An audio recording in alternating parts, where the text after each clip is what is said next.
A Slip Under the Microscope by H. G. Wells. Narrated by Rhianna Borton. Outside the laboratory windows was a watery grey fog, and within a close warmth and the yellow light of the green-shaded gas lamps that stood two to each table down its narrow length.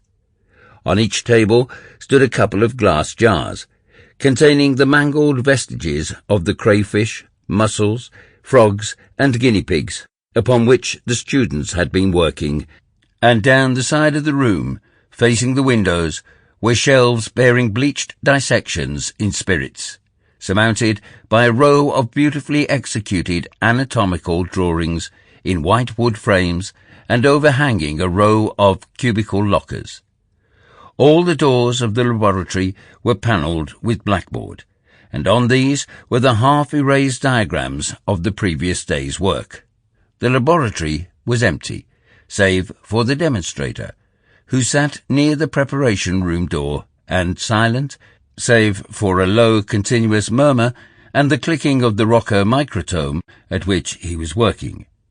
But scattered about the room were traces of numerous students, handbags, polished boxes of instruments, in one place a large drawing covered by newspaper, and in another a prettily bound copy of News from Nowhere, a book oddly at variance with its surroundings.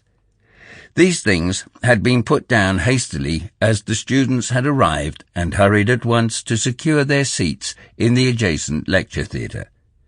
Deadened by the closed door, the measured accents of the professor sounded as featureless muttering. Presently, faint through the closed windows, came the sound of the oratory clock striking the hour of 11. The clicking of the microtome ceased, and the demonstrator looked at his watch, rose, thrust his hands into his pockets, and walked slowly down the laboratory towards the lecture theatre door. He stood listening for a moment, and then his eye fell on the little volume by William Morris. He picked it up, glanced at the title, smiled, opened it, looked at the name on the flyleaf, ran the leaves through with his hand, and put it down. Almost immediately the even murmur of the lecture ceased. There was a sudden burst of pencils rattling on the desks in the lecture theatre, a stirring, a scraping of feet, and a number of voices speaking together. Then a firm footfall approached the door, which began to open, and stood ajar, as some indistinctly heard. Sample complete.